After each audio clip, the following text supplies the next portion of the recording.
vocês viram um pouco de alguns padrões estruturais das línguas de uma forma geral, sem especificar nenhuma língua específica, né?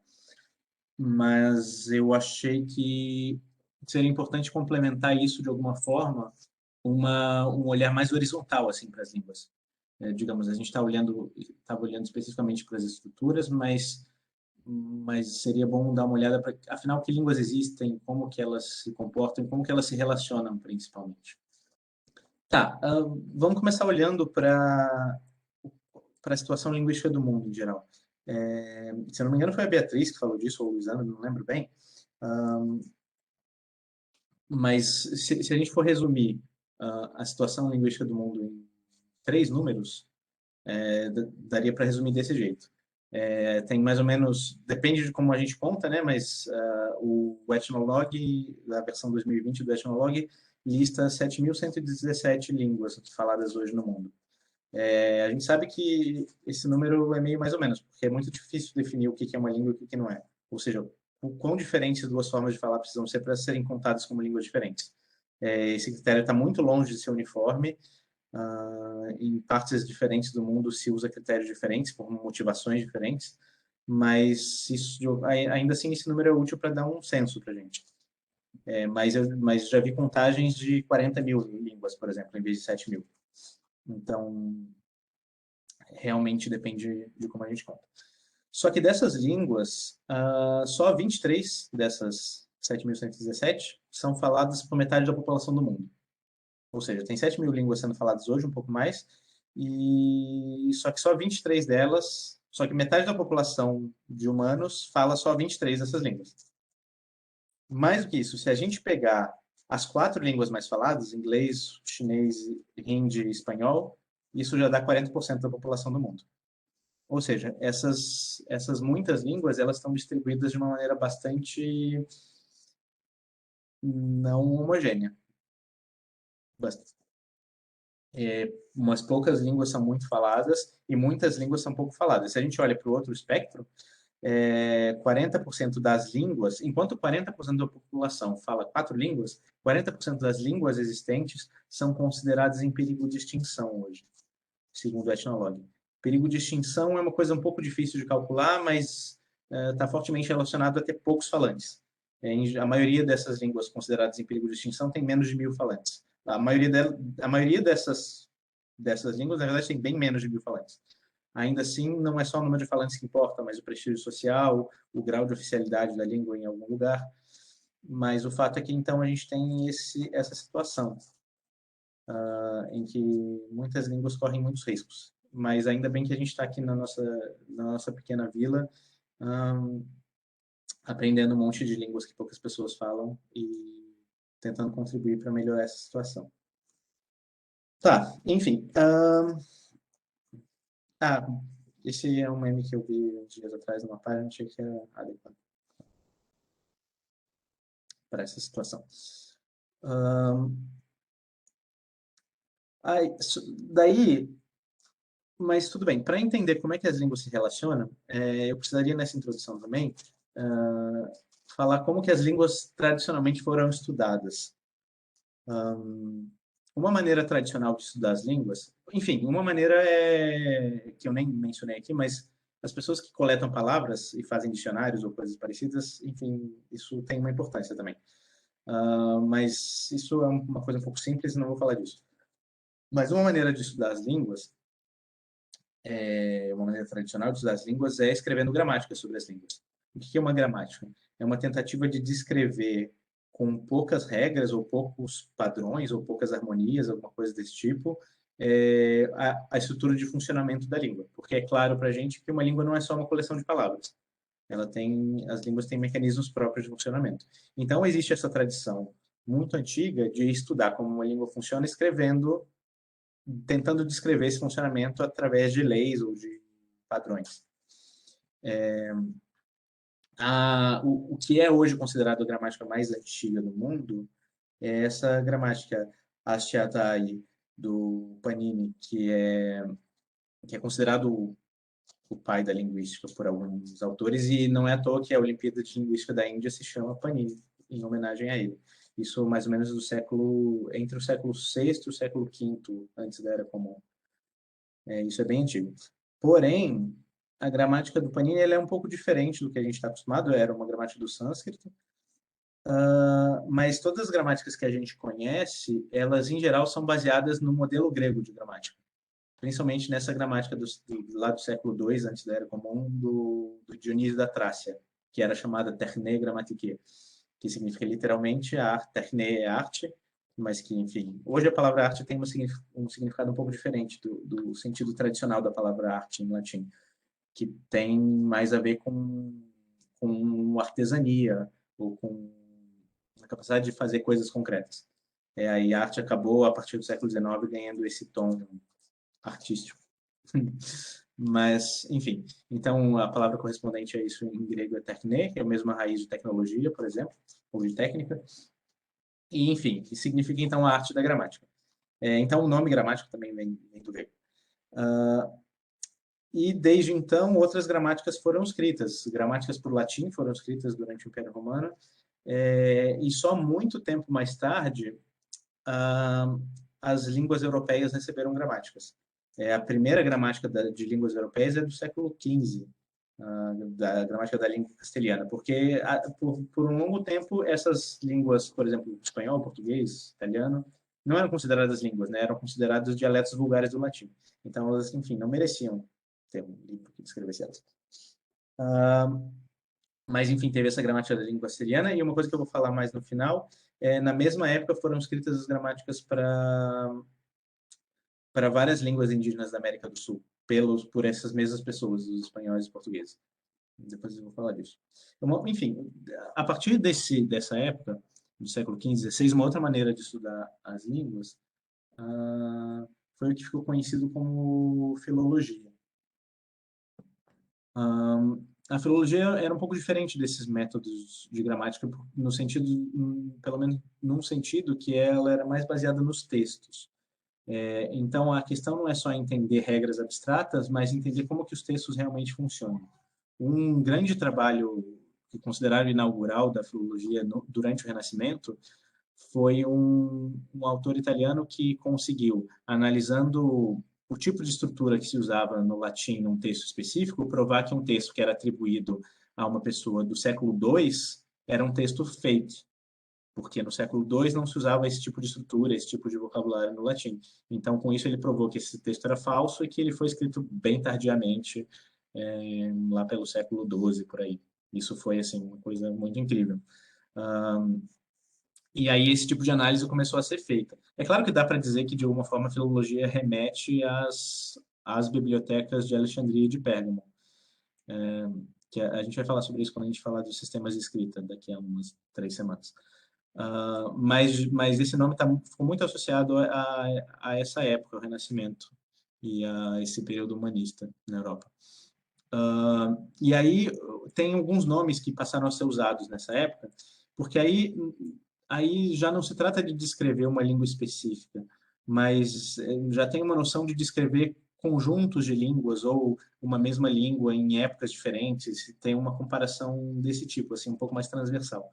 Então, esses nomes que ainda se usam na Europa em algumas universidades, por exemplo, a gente fala em romanística ou em germanística, tem departamentos com esses nomes nas universidades europeias, que significa, enfim, esses estudos filológicos associados a esse grupo de línguas, por exemplo. Então, as línguas germânicas, aí tem essa disciplina, a germanística, esses nomes antigos. Mas, no século XIX, alguma outra coisa começou a aparecer. E essa outra coisa vai ser a primeira parte do que a gente vai falar. Eu dividi o que eu tenho para falar em 3 partes. Eu não estou acostumado com esse negócio aqui. Eu clico e não acontece nada. Tá. A primeira...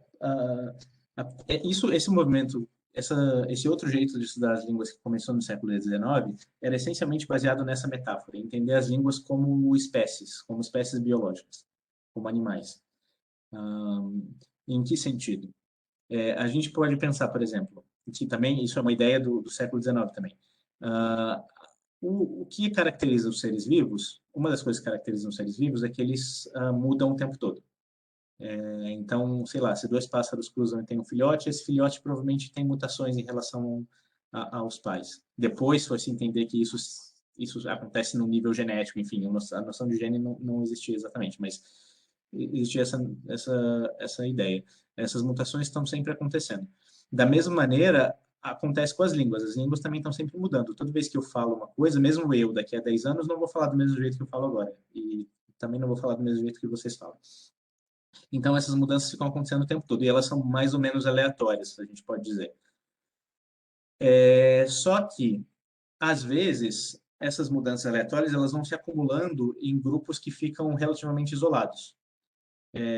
No sentido forte, isso acontece, por exemplo, quando um grupo humano migra para um outro lugar e se separa de uma outra parte do grupo que ele fazia parte, ou mesmo eles vivendo no mesmo lugar, mas eles de alguma forma não convivem, por exemplo, em sociedades em que as classes sociais são muito separadas e as pessoas das classes sociais diferentes não convivem. Ou mesmo numa cidade, a gente sabe que, por exemplo, numa cidade grande, o jeito de falar da periferia tende a ser diferente do jeito de falar dos bairros mais ricos. Enfim, em todos esses lugares que existe algum nível de isolamento, existe algum nível de acúmulo dessas variações aleatórias diferentemente nessas partes isoladas. Eventualmente, essas coisas que se acumulam, elas ficam esse acúmulo de mudanças aleatórias acaba fazendo as coisas ficarem muito diferentes, ao ponto de que elas não funcionam mais juntas. No caso das espécies, a gente pensa assim, chega um ponto em que dois indivíduos não conseguem mais produzir prole, ou se conseguem produzir prole, não conseguem produzir prole fértil, ou seja, essa prole vai só durar uma geração. Então tem essa analogia. E aí os biólogos tentam mais ou menos definir espécie dessa maneira. É claro que essa definição, do ponto de vista biológico, é super problemática, porque tem um monte de exceções. Então, a gente tenta definir uma língua mais ou menos por um critério de inteligibilidade mútua. Também é uma definição super problemática e tem um monte de exceções. Mas, de alguma forma, tem essa noção. Ainda que eu fale de um jeito aqui e quem de vocês aí está na Bahia, por exemplo, fala de um outro jeito, ainda assim a gente se entende bem, né? Não é grave o suficiente para dizer, não, eu falo uma língua e vocês falam outra. Até talvez alguém defenda isso, mas por outro lado, eu não entendo alguém que fala polonês, apesar de que o português e o polonês vieram da mesma língua em algum momento distante no passado. Então, acontece isso. Mas essa ideia, esse jeito de pensar sobre as línguas, ele é dessa época, do século XIX. Ele começou justamente nisso que ficou conhecido como gramática comparativa. Então, em vez de estudar gramática no sentido de pegar uma língua e estudar como a estrutura daquela língua funciona, o que as pessoas nessa época começaram a fazer foi tentar estudar comparativamente as gramáticas das diferentes línguas para tentar ver que relações essas línguas têm. Em alguns casos, essas relações são evidentes. Por exemplo, os filólogos já estudavam isso. É muito claro, por exemplo, que quais línguas vieram do latim, por exemplo, as línguas românicas, porque tem texto disso tudo, a gente consegue mapear nos textos. Mas, especialmente línguas que não têm texto, a gente não consegue mapear com os textos. E a gente precisaria de outros métodos para isso. E aí, no século XIX, bem no espírito do tipo de investigação que se fazia no século XIX, as pessoas começaram a ficar interessadas nisso, em tentar entender isso. É bom lembrar que o século XIX também é o auge do imperialismo europeu, né? Então, os europeus estavam entrando em contato com muitas línguas e muitas culturas diferentes, não só entrando em contato como antes se fazia, como os portugueses e espanhóis faziam, estabelecendo um interposto comercial, mas indo lá, estabelecendo escolas, e, enfim, tendo um contato mais profundo. E aí, isso naturalmente provocava curiosidades em relação a que línguas são essas, de onde elas vieram, como elas se relacionam, será que elas têm alguma relação com as nossas línguas? Os europeus estavam se perguntando isso. Por exemplo, em 1786, William James, que era além de ser um intelectual, ele era um oficial do governo britânico na Índia, ou seja, ele foi um dos responsáveis pelo estabelecimento dos sistemas de ensino na Índia coloniais. Ele começou a escrever, a reparar que o sânscrito, que era, enfim, a língua literária de prestígio na Índia, tinha alguns padrões parecidos com o grego antigo e com o latim. Então, em 1786, ele publicou um texto descrevendo essas semelhanças. E isso, de alguma forma, foi chocante na época. Só que isso estimulou outras pessoas a quererem fazer o mesmo tipo de coisa, a tentar achar esses paralelos. Tá, aí em 1822, um outro marco, o Jacob Grimm, dos Irmãos Grimm, sabe os Irmãos Grimm que inventaram os contos famosos todos da Chapeuzinho Vermelho, João e Maria, esses todos? Inventaram não, compilaram contos tradicionais. Eles também estudavam essas coisas de gramática comparada. O Jacob Grimm, que era um dos Irmãos Grimm, ele formulou a primeira lei de mutação fonética para as línguas germânicas. O que é isso? Ele entendeu que algumas línguas germânicas se diferenciam de outras porque tem uma mutação regular, que algumas consoantes viram umas outras consoantes, e isso tem esse padrão.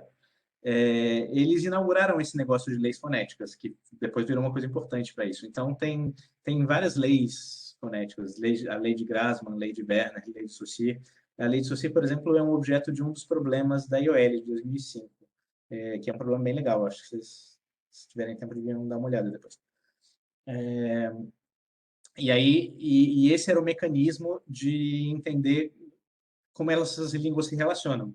Então, a partir daqui, umas certas línguas, todas o K virou G, ou o K virou R, ou alguma coisa desse tipo, e aí todas essas línguas, todas as palavras têm essa mudança regular aqui.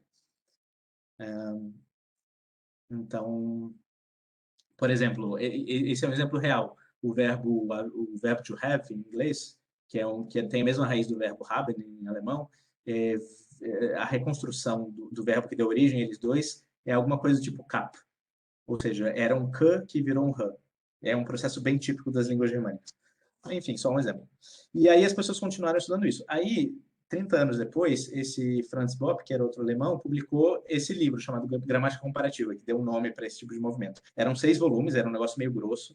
Ele basicamente pegou esse trabalho do William James e outros trabalhos que estavam sendo feitos na época e comparou o sânscrito, o grego antigo e o latim com as línguas germânicas, as línguas bálticas, as línguas eslavas, o persa, e foi desenhando uma família.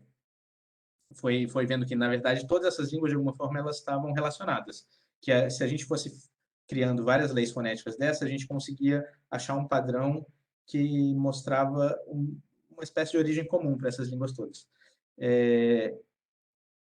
E foi pouco tempo depois que o Schleicher fez a primeira reconstrução com base nessas leis fonéticas do que seria essa primeira protolíngua. Essa noção de protolíngua tem a ver com isso, que, de novo, é diferente de falar que o português e o espanhol vieram do latim, porque a gente tem textos disso. A gente sabe exatamente como isso aconteceu, porque de cada século a gente encontra os textos e vê como é que, tempo depois de tempo, o jeito de escrever foi mudando.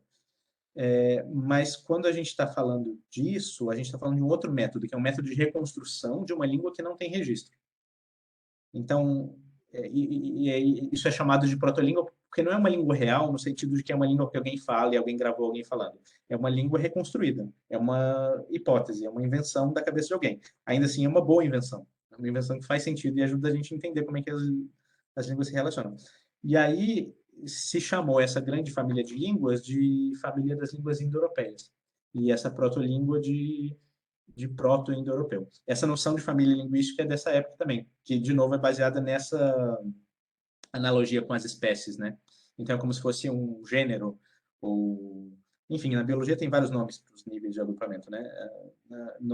Na linguística, a gente só usa família para todos os níveis, ou usa tronco para alguns níveis maiores, que também é uma analogia biológica de um outro tipo. É como se tivesse a língua tronco e as línguas que são os ramos. É uma analogia interessante também.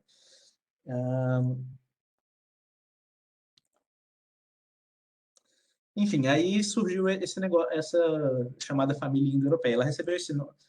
Algum tempo, em alguma época, ela foi chamada de indo-germânica também, mas acabou que esse nome indo-europeu acabou pegando mais. Por que esse nome? Porque, de alguma forma, a surpresa era que não só as línguas da Europa, a maioria das línguas da Europa, não todas, se entendeu que elas estavam relacionadas de alguma forma, que elas tinham padrões bem parecidos e tudo, mas elas também estavam relacionadas com esse ramo azul aqui que aparece no mapa, que é o chamado ramo indo-ariano dessa família. Ou seja, tanto o persa clássico quanto as outras línguas persas faladas nessa região, mas também o armeno, também a língua curda, e também várias línguas do norte da Índia, todas as que de alguma forma derivaram do sânscrito, incluindo Hindi, incluindo Punjabi, incluindo várias línguas, se entendeu que essas línguas todas vinham da mesma família, que foi um pouco chocante, né? Então, esse é mais ou menos o mapa de como essas línguas se distribuem no mundo, dessa família. Essa parte eu acho que isso é um pouco mais familiar para vocês. Eu estou falando um pouco mais para vocês entenderem o contexto histórico disso, porque isso vai ser útil para a gente entender as outras. Mas então é isso. Então, tem essas grandes famílias. Hoje em dia, a gente pode dizer que as línguas da família indo-europeia são as línguas mais faladas do mundo. Algumas das línguas mais faladas do mundo. Se a gente for separar as famílias por número de falantes, com certeza a família indo-europeia fica em primeiro lugar. Basicamente por causa do inglês e do espanhol. Mas também o francês, também o português e o russo também são línguas que tem muito... E as línguas indianas, é claro. Então é isso. As famílias clássicas têm as línguas românicas, essas derivadas do latim, que incluem, enfim, as línguas ibéricas, o francês, o italiano, o romeno, aqui meio isolado. Tem as línguas germânicas, que incluem o inglês, que incluem os germânicos continentais, que são basicamente alemão, holandês e dialeto suíço, essas coisas. Aí tem o inglês, que é um pouco diferente, e tem as línguas escandinavas, dinamarquês, norueguês, sueco, e também o islandês, faroês, essas assim. Aí tem as línguas eslavas, que geralmente são separadas em 3 grupos, que são basicamente o russo, que é claramente a língua eslava mais falada, e as línguas eslavas do leste, então o ucraniano e bielorrusso são mais próximas do russo. Aí tem as línguas eslavas do oeste, que geralmente estão associadas a culturas católicas, por exemplo, isso teve uma influência nessas línguas, polonês e tcheco, basicamente, e as línguas eslavas do sul, o serbo-croata e o búlgaro, basicamente, o macedônio, enfim. Isso aí. E as línguas bálticas, basicamente hoje o letão e o lituano, mas tem outras línguas minoritárias também, que elas são consideradas uma família separada, mas uma família meio próxima das línguas eslavas. Então, às vezes, isso é apresentado como a família balto-eslava. É agrupado desse jeito. Enfim, as línguas indo-iranianas e algumas línguas que hoje são relativamente isoladas, mas que são outros ramos dessa grande família. Principalmente o grego, as línguas celtas residuais, que ainda existem. As línguas celtas, em algum momento, foram faladas na Europa continental inteira, mas elas acabaram sendo expulsas pelos romanos e depois pelos germânicos, as tribos germânicas eslavas, e foram ficando isoladas em alguns lugares. O albanês também é indo-europeu, e o armeno, que também são isoladas, relativamente isoladas dentro da família. Mas, em vez de a gente olhar em termos de mapa, e desse jeito que eu acabei de descrever, a gente poderia olhar assim, com um cladograma, como se faz em biologia, né? Daria para fazer isso com todas as famílias. Claro que não é muito fácil fazer isso. Você precisa ter uma reconstrução muito boa das protolínguas, não só da protolíngua principal do proto-indo-europeu, mas das intermediárias. Então, o proto-germânico, o proto-eslavo, essas coisas, para você conseguir fazer uma coisa disso, ter uma noção de profundidade temporal, enfim. Isso tudo é bem mais complicado. Mas a gente vai falar disso. Aí é interessante, por exemplo, ver que na reconstrução da família indo-europeia, a família mais próxima das línguas românicas são as línguas celtas, interessantemente. Por que isso? Por causa dos dados arqueológicos, por exemplo, a gente sabe que antes da chegada das tribos germânicas, línguas celtas eram faladas nos Alpes, na Europa Central em geral. A gente sabe pelos resquícios arqueológicos disso, que tem uma certa cultura arqueológica que depois, por relatos dos romanos, por exemplo, a gente consegue associar essa cultura material às línguas celtas. E, de alguma forma, as línguas itálicas faladas na Península Itálica eram meio próximas. Então, por isso, dentre elas, a língua romana. É interessante isso. A gente não está acostumado a pensar desse jeito, porque hoje as línguas celtas parecem bem diferentes. Elas têm várias diferenças importantes. Alguém está fazendo trabalho sobre a língua Manx, por exemplo, que é uma língua celta super interessante. E aí vocês vão ver que o Manx é bem diferente do latim. Tá. E aqui, mais ou menos, um exemplo de como funcionam essas reconstruções. Então, isso aqui é a reconstrução no proto-indo-europeu do que seria a palavra dois, esse duo, que foi Aí, por exemplo, esse tuó virou vá em sânscrito, que virou essas outras palavras aqui nas línguas indianas. Virou esse duo no latim, que depois virou dos, dois, do, essas coisas todas. Virou esse duo, que virou esse vá no proto-eslavo. Enfim, tudo isso. A reconstrução é o contrário, né? A gente vai pegando as palavras que existem hoje, vai reconstruindo, vai agrupando pouco a pouco e consegue fazer essa reconstrução. Só que a gente precisa fazer isso, para estabelecer uma família, a gente precisa fazer isso com algumas centenas de palavras. Mas, de qualquer forma, esse é um exemplo bonitinho, para vocês entenderem como é que isso funciona. Então, esse jeito de fazer linguística, que surgiu no século XIX, ele ainda é importante hoje. Ainda tem gente fazendo isso. Vocês viram na apresentação de um dos problemas, quando o João apresentou, que, por exemplo, o tronco macro-G, que é um dos maiores troncos linguísticos do Brasil, ele tem muitos debates de como ele deveria ser reconstruído e de quais línguas fariam parte do tronco ou não. E o André Nicolin, de quem ele falou, acabou de a tese de doutorado dele foi sobre isso, tentando fazer uma reconstrução um pouco melhor do tronco macro-G. Então, ou seja, para várias, embora para as línguas indo-europeias isso seja super bem estabelecido hoje, para em várias outras regiões do mundo tem muita coisa para se fazer nessa frente de entender como as línguas se relacionam. Aí eu botei um mapinha aqui das maiores famílias linguísticas do mundo, em número de falantes. Então, a família indo-europeia aparece em primeiro lugar, são todas essas em amarelo aqui. Em segundo lugar, naturalmente, essa família sino-tibetana, que inclui o mandarim, o chinês oficial, mas todas as variações, todos o que na China se chama de dialetos do chinês, mas a gente teria muitas razões para dizer que são línguas diferentes. O cantonês, por exemplo, é muito diferente do mandarim, ou em várias outras também. Mas, enfim, elas todas fazem parte da mesma família, junto com as línguas tibetanas do altiplano dos Himalaias, e junto com várias línguas de Mianmar, as línguas burmesas, isso compõe essa família sino-tibetana. A terceira família mais falada é essa família Níger-Congo, que corresponde basicamente à África subsaariana inteira. A gente vai falar disso mais para frente. A quarta família mais falada é essa família chamada de afroasiática. Esse nome é meio péssimo, porque é super genérico, mas inclui o árabe, o hebraico e as línguas berberes todas do Saara, e também as línguas cuxíticas do Chifre da África. Todas essas línguas compõem uma família, a gente vai falar disso depois. A quinta família com mais falantes é a família austronésia, que a gente viu algumas vezes nos problemas que a gente estava resolvendo, que inclui basicamente o malaio, o indonésio e todas as línguas do Pacífico. Ela é a quinta mais falada basicamente por causa da Indonésia, que é um dos países mais populosos do mundo, apesar de ser um país com uma área, um território muito pequeno. E tem a família Transnova Guiné, que não tem muitos falantes, mas ela entra aqui porque ela tem muitas línguas. Que é, enfim, boa parte das línguas de Papua, vocês já viram que Papua tem muitas línguas, é um lugar bem peculiar no mundo.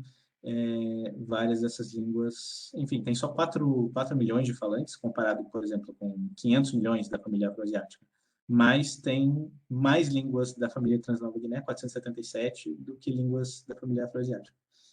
Enfim, é um caso de muitas línguas que tem muito poucos falantes hoje em dia.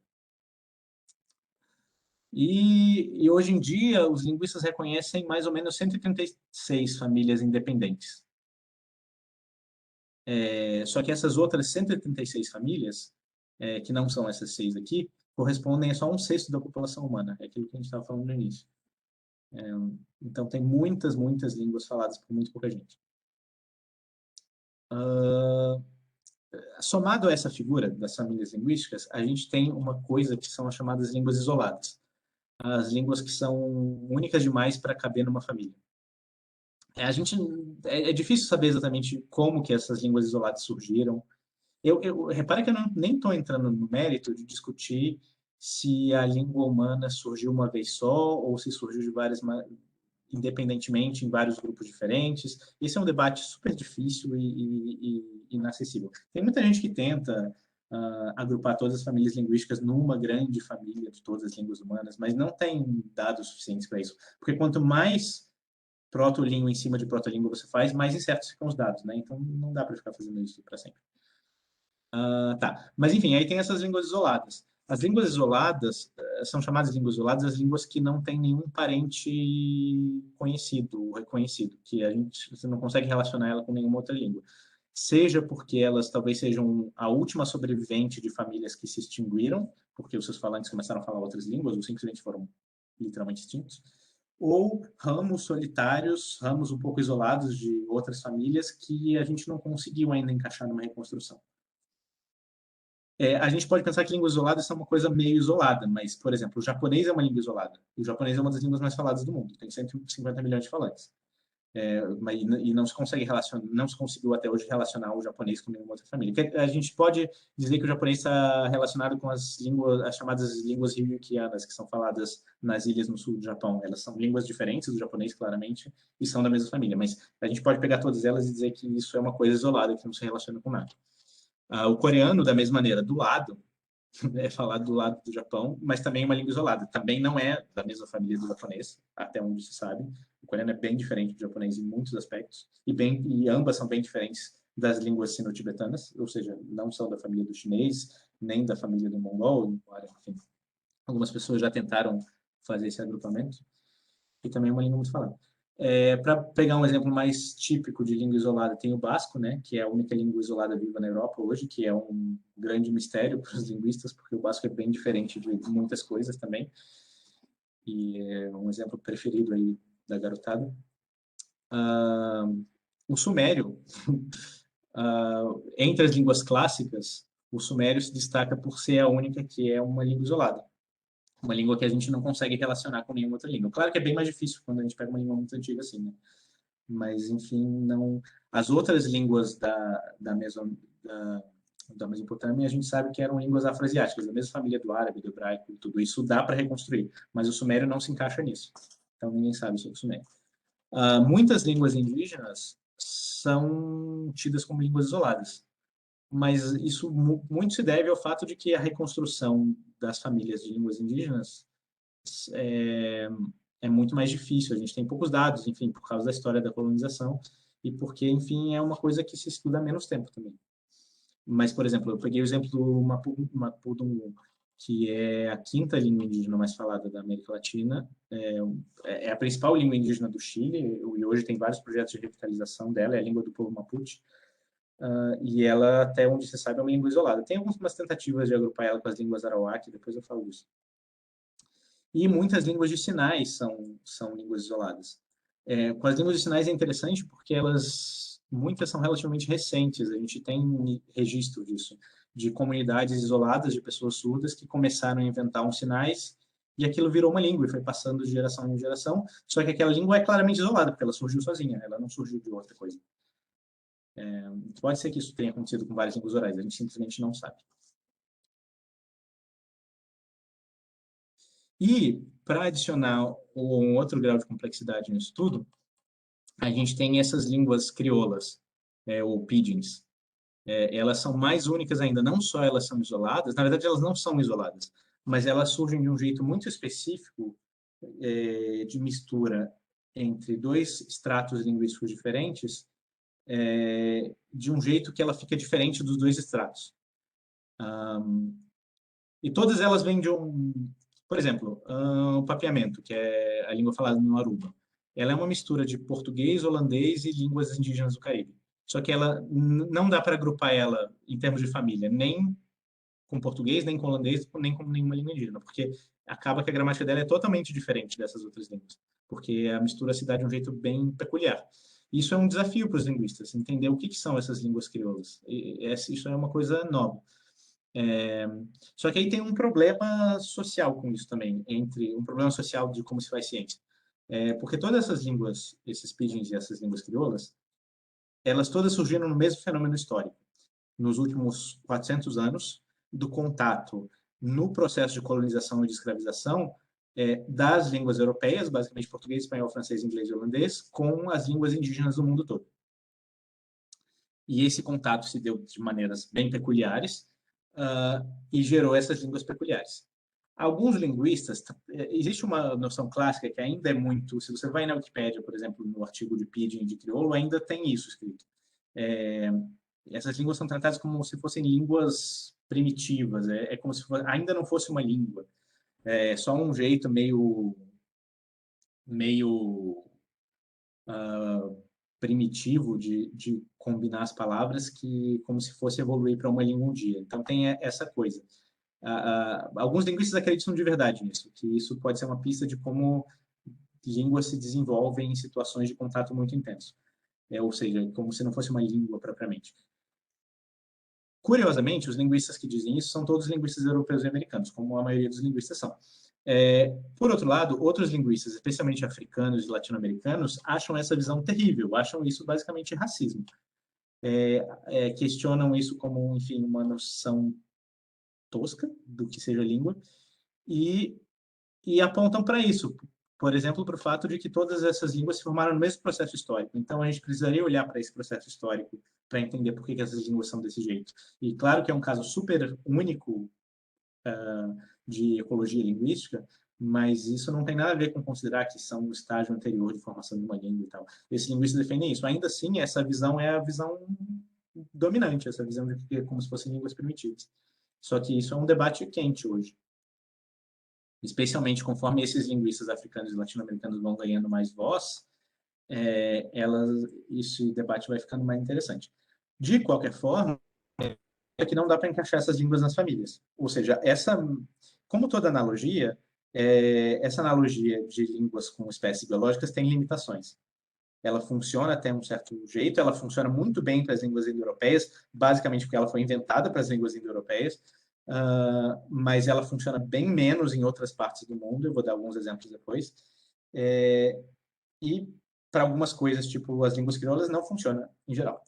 Isso aqui é um mapa das línguas crioulas no mundo. Vocês podem ver que elas são todas faladas, muitas faladas em ilhas ou em pequenos territórios isolados, e elas todas se formaram desse jeito. A diferença entre pidgin e crioulo também é um debate entre, por exemplo, tem o Sarikoko Mufeme, que é um linguista africano, mas ele é professor em Chicago. Ele não acha que, porque tem uma ideia de que os pidgins evoluem para crioulo depois de 2 ou 3 gerações. Ele é super contra essa ideia e ele diz que basicamente o problema é do modelo de colonização. E aí ele aponta, por exemplo, que todos os pidgin, ou quase todos os que são chamados de pidgin, surgiram no contato com o inglês, na colonização inglesa, e os crioulos geralmente surgiram no contato com o português, com o francês e com o espanhol. Ou seja, ele defenderia que isso tem muito mais a ver com a situação ecológica, linguística da região do que com alguma coisa essencial sobre as línguas. Tá. Então, mais ou menos esse é o cenário que a gente tem. Aí eu queria comentar algumas coisas um pouquinho mais técnicas. Primeiro, como é que a gente faz essas comparações? Então, fica claro que esse jeito de comparar as línguas, ele tem a ver com fazer comparações entre as línguas e achar esses padrões fonéticos ou, enfim, palavras similares, essas coisas. Só que falando assim, fica parecendo que dá para fazer de qualquer jeito e tem alguns detalhes que a gente precisa não perder. Por exemplo, na Espanha, eu estava pesquisando, tem um Reddit, eu recomendo para vocês, chama Bad Linguistics. É um Reddit que é ótimo, que tem um monte de exemplo de ideias linguísticas meio ridículas. Eu fui nesse Reddit para achar uns exemplos para botar aqui. Por exemplo, uma coisa que eu não sabia é que na Espanha tem todas as coisas de falsa etimologia, tipo assim, a palavra bigode veio da expressão em inglês by God. Tipo essas coisas assim. Mas tem uma coisa dessa de falsa etimologia na Espanha que eles acham que o substantivo, o pronome usted, veio dessa palavra árabe, ustad, que significa mestre, que veio do persa ustad, que significa mestre.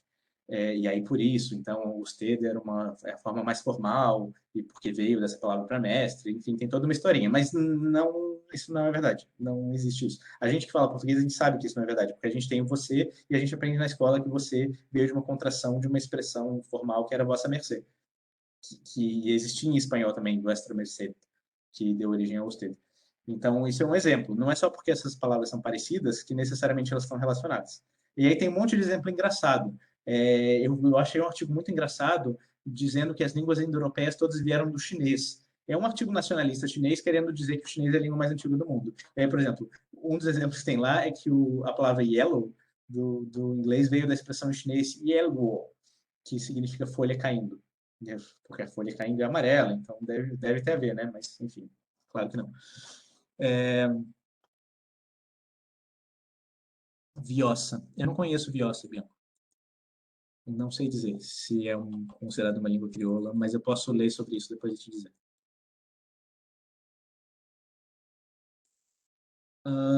Mas tem gente que faz isso Bruno, mais... Oi, eu fala. não sei se eu posso fazer pergunta agora, Pode, mas pode falar. tá, tipo, uma pergunta meio idiota, mas tudo bem. Na questão das línguas de sinais, tipo, quando pelo uso interno da comunidade surda, uma língua, tipo, porque qual é a diferença do momento que é só uma linguagem e são gestos sendo utilizados para quando realmente vira língua? Tipo, seria quando tem falantes nativos, só que, tipo, como eles são surdos e não têm contato com a língua do país que eles estão inseridos, como é que você sabe que. Enfim, eu tô só confusa, desculpa. Não, tudo bem. Isso merecia vocês vão ter uma oficina de Libras, né? Aí vai dar para discutir isso em mais detalhes. Mas, essencialmente, é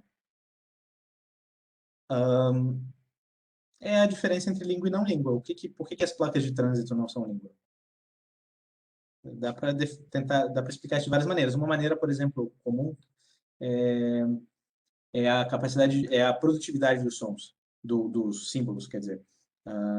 Porque, de alguma forma, a gente pode combinar as palavras e fazer infinitas sentenças. Mas a gente não pode combinar as placas de trânsito para fazer infinitas sentenças. Cada placa de trânsito tem um significado fixo. E esse significado não se combina muito com os outros. São coisas atomizadas. Uma outra coisa é o grau de abstração.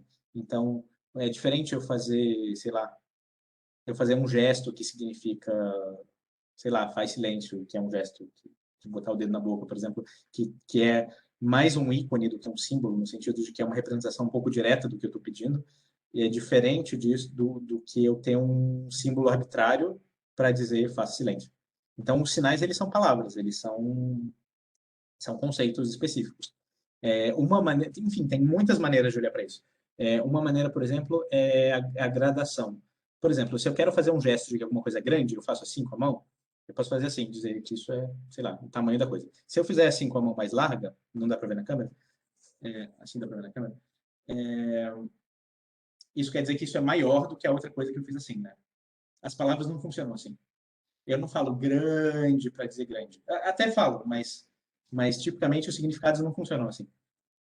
Os sinais também não funcionam assim, os sinais das línguas de sinais.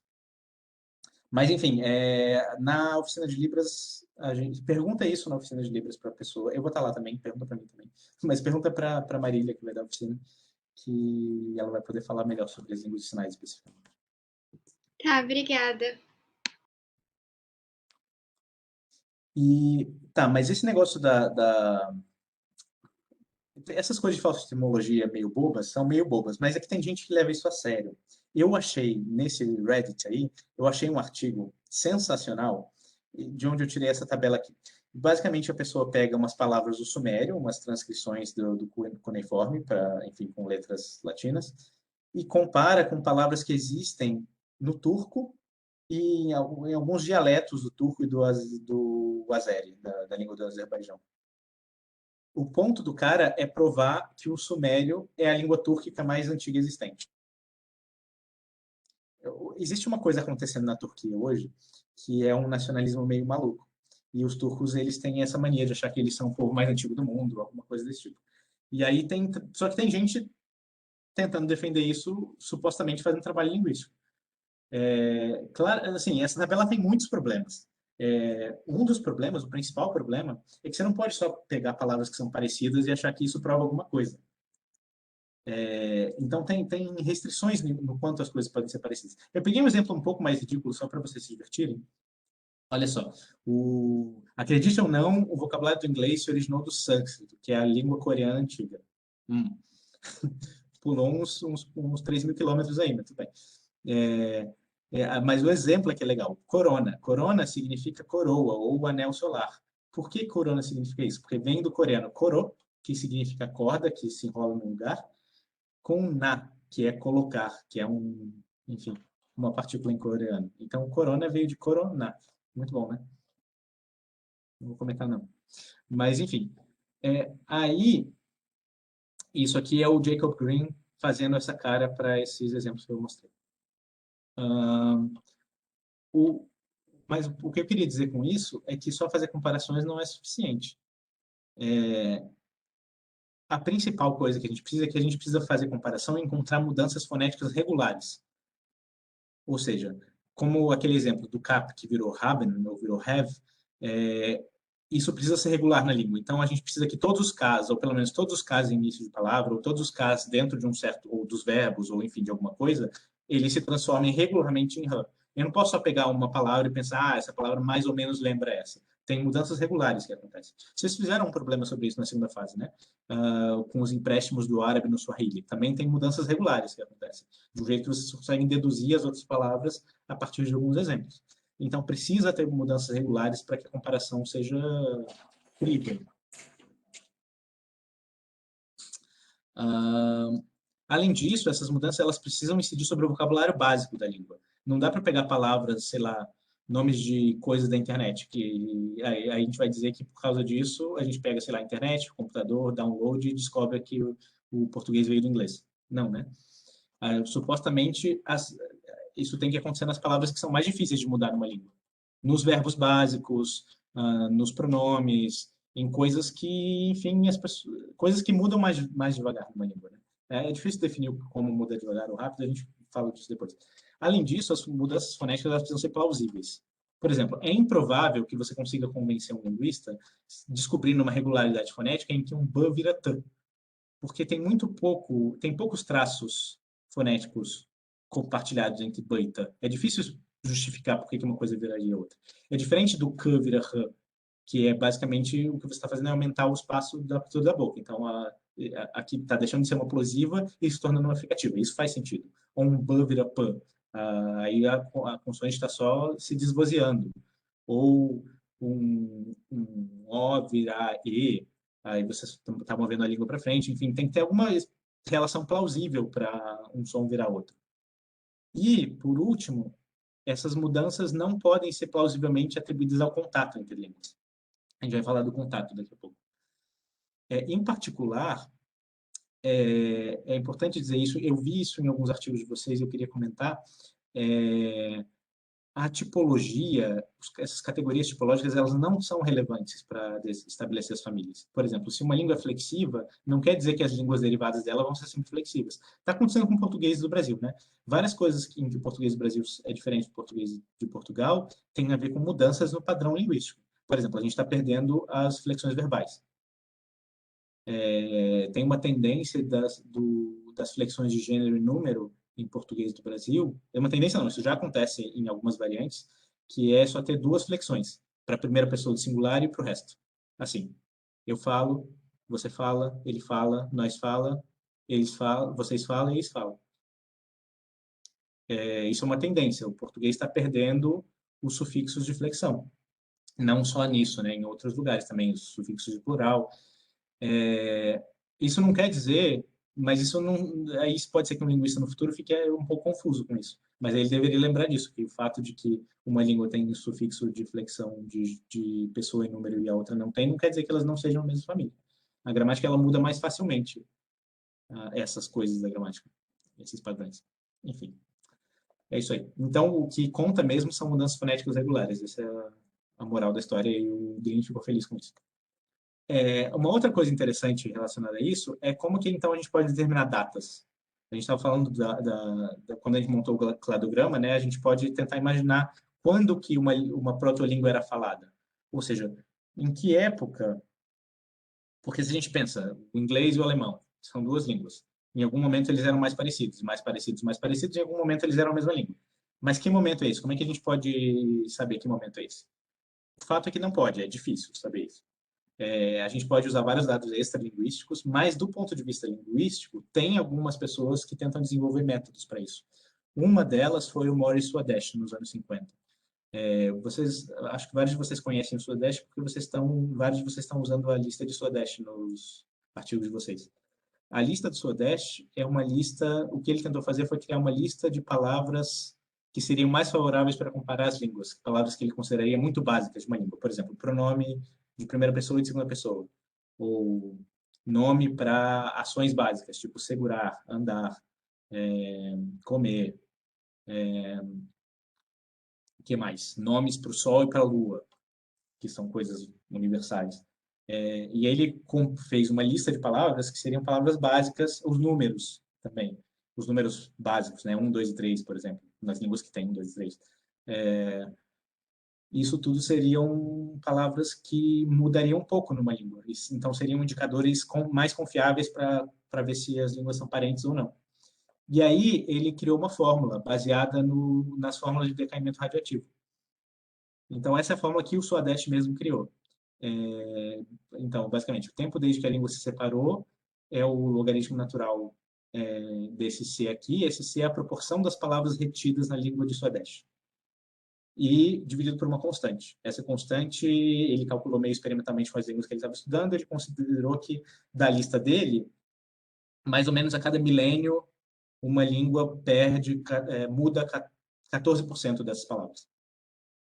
Então, é assim, ele pegava duas línguas, comparava as listas de Sudeste das duas línguas, e via qual porcentagem de palavras era diferente, e o logaritmo disso é proporcional ao tempo desde que as línguas se separaram, ou seja, isso é proporcional à exponencial do tempo que as línguas se separaram. Esse método foi super criticado na época, vários linguistas acharam super simplista isso, e vários linguistas rejeitam isso. Isso ganhou esse nome, glotocronologia. Gloto, essa raiz de língua, né? Então, a cronologia das línguas. Então, tem muita gente que acha que não confia, acha que esse negócio de glotocronologia é super furado, e tem gente que acha, não, legal, ele fez assim, mas a gente pode fazer de um jeito mais complexo. Então, por exemplo, algumas pessoas argumentam que essa constante ela seria diferente, por exemplo, para os verbos e para os nomes, ou para os pronomes, ou para os números. Como classes de palavras diferentes teriam constantes diferentes, teriam velocidades de mudança diferentes. Aí tem gente que tenta ajustar essa constante para cada palavra dentro de uma família. Enfim, aí tem várias complexificações, mas o fato é que existe esse tipo de método, existem alguns linguistas, pelo menos, que acham que isso é uma boa ideia, e a analogia aqui é a analogia com decaimento radioativo, basicamente. Com isso, a gente consegue calcular algumas coisas interessantes. Mas se achar a data é difícil, determinar os locais das línguas é mais difícil. Então, porque a gente também poderia se perguntar, então os falantes dessa proto-língua, supostamente eles viviam em algum lugar, que não é, por exemplo, os falantes do proto-germânico não moravam nem na Alemanha, nem na Inglaterra, nem na Noruega. Ou talvez morassem em um desses lugares, mas em um desses lugares, não moravam em todos esses lugares. Só que, então, qual seria esse lugar? Como é que a gente acha esse lugar? Isso também tem um nome alemão para isso, que se chama Urheimat, que significa literalmente a casa originária, a terra originária. Então, esse termo Urheimat existe desde o século XIX, as pessoas tentam achar o Urheimat das famílias linguísticas, só que é super difícil fazer isso. Existem, de novo, os métodos extralinguísticos para fazer isso. Por exemplo, vocabulário específico.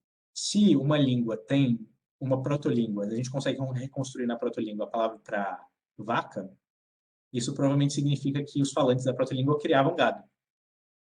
Se tem palavras para certas plantas que só existem nas montanhas, isso é um grande indício de que essa protolíngua era falada nas montanhas. Se tem palavra para coisas que só existem em floresta tropical, isso também é um indício. Enfim, dá para usar, com base no vocabulário específico que você consegue reconstruir, você consegue mais ou menos ter uma ideia, assim, alguma pista geográfica às vezes, né? Ou você pode simplesmente cruzar com dados arqueológicos genéticos. Os dados arqueológicos, por exemplo, eu falei do caso dos celtas, né? Mas existe pelo menos um método puramente linguístico para tentar determinar o local, que é assim: a área de origem deve ser próxima à área com a maior diversidade linguística da família. Um exemplo clássico que eu vou mostrar depois é o exemplo da família Tupi. A família Tupi tem 10 subfamílias. 5 delas são faladas em Rondônia e as outras 5 são faladas no resto do continente. Ou seja, isso é um grande indício de que a origem da família está em Rondônia, porque ali as pessoas foram se diferenciando e, eventualmente, uns poucos desses grupos migraram muito e se espalharam muito. Só que, como no resto do continente as línguas são mais parecidas, a ponto delas serem das mesmas famílias. Na verdade, é uma subfamília, que é a subfamília Tupi-Guarani, é responsável pelo Brasil inteiro, basicamente, fora de Rondônia. Isso significa que isso foram migrações mais recentes, né?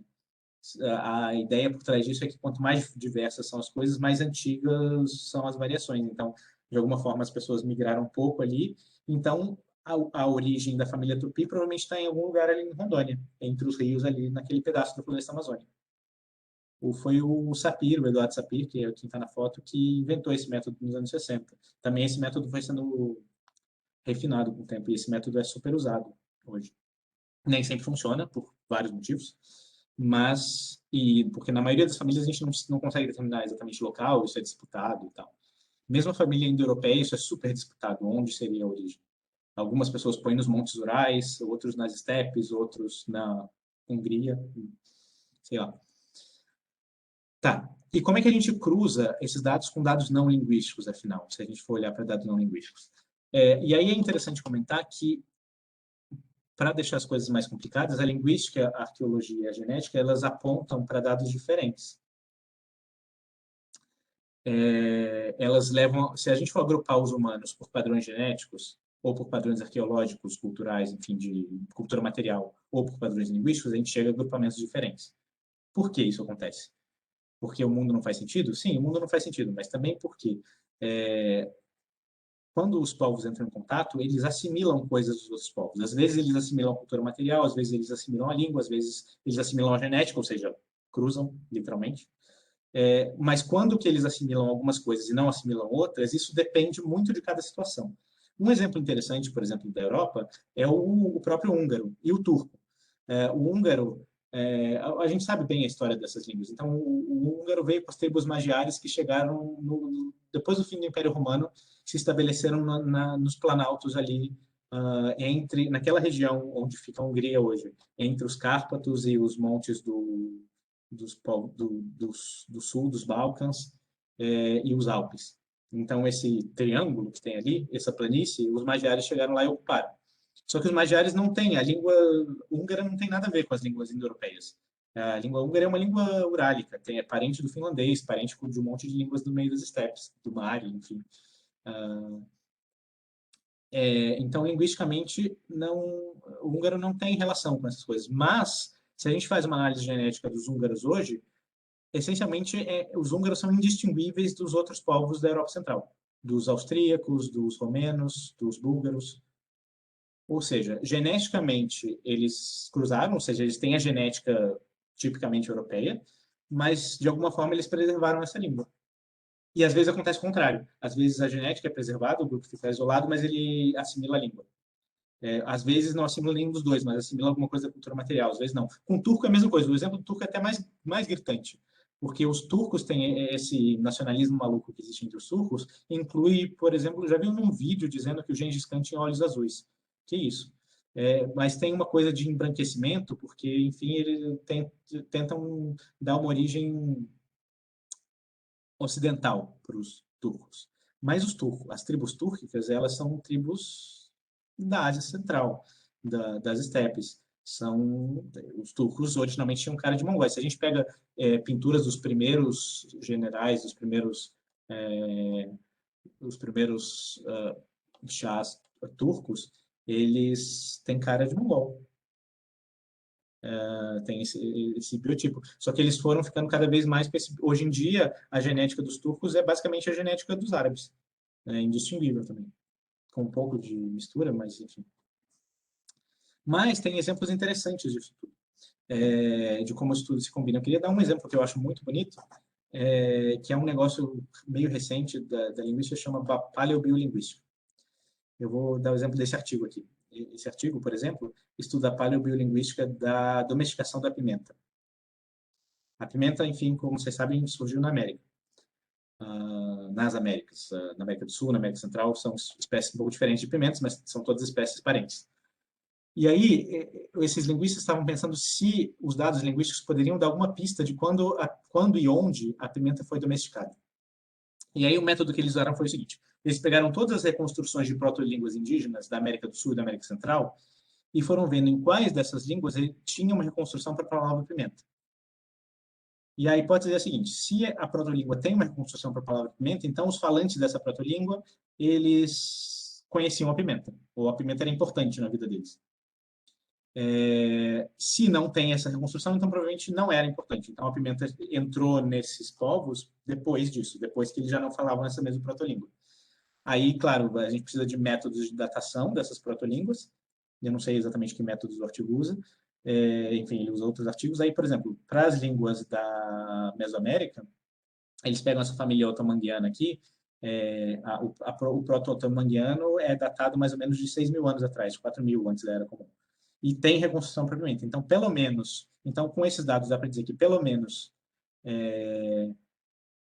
6.000 anos atrás, a pimenta já era domesticada, em algum grau. Né? É isso. E aí ele faz a mesma coisa, esse mesmo artigo faz a mesma coisa para as línguas da América do Sul e percebe que, por exemplo, o tronco macro-G, que é datado de 7.000 anos atrás, mais ou menos, talvez o André discorde na reconstrução dele, mas eu não sei se ele, acho que ele não fez nenhuma análise cronológica, mas não tem uma reconstrução para pimenta no tronco macro-G. Então, os falantes do proto-macro-G não conheciam pimenta. Mas os falantes do proto-arauáque do Sul conheciam pimenta. Os falantes do proto-arauáque também conheciam pimenta. Então, e a profundidade temporal dessas línguas é mais ou menos 4.000 anos atrás, ou seja, 2.000 antes da Era Comum. Então, o que o artigo conclui é: a pimenta é domesticada na Mesoamérica desde pelo menos 4.000 anos antes de Cristo, e na América do Sul, outras espécies de pimenta foram domesticadas pelo menos 2.000 anos mais tarde. Mais ou menos 2.000 anos mais tarde. O curioso é que isso bate com os dados arqueológicos. Já se encontrou cerâmicas de várias culturas que, com análise microquímica, a gente consegue ver resquícios das substâncias da pimenta nessa cerâmica, ou seja, eles guardavam pimenta nessas cerâmicas. E existem cerâmicas com resquícios de pimenta datados dessas épocas. Ou seja, mais ou menos, isso é um exemplo bonito de como esses dados de famílias linguísticas podem ajudar a gente a descobrir coisas interessantes sobre o passado.